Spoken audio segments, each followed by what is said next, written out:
اختلافات سمیت رشتوں کو قبول کرنا اور اپنے آپ کو بھی اپنی کمزوریوں سمیت ایکسیپٹ کر لینا. پرفیکشن کی ڈیمانڈ نہ دوسروں سے رکھنا نہ خود سے رکھنا. دراصل عکاسی ہے اس بات کی کہ ہم اس اختلاف کے ساتھ جینا جانتے ہیں. میرے میاں بازار سے یہ پنیری لے کر آئے مختلف پھولوں کی. ان کو ایک ہی وقت میں اگایا گیا، ایک ہی جیسے آب و ہوا اور ماحول میں رکھا گیا. اس کے باوجود آپ دیکھ سکتے ہیں کہ کچھ پودے چھوٹے رہ گئے، کچھ نے پھول بھی دینے شروع کر دیے ہیں، کچھ درمیانے سائز کے ہیں.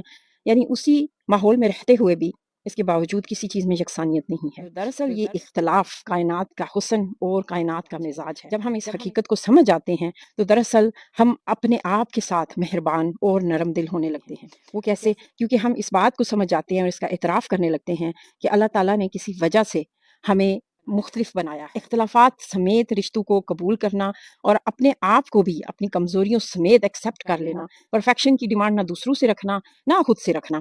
دراصل عکاسی ہے اس بات کی کہ ہم اس اختلاف کے ساتھ جینا جانتے ہیں.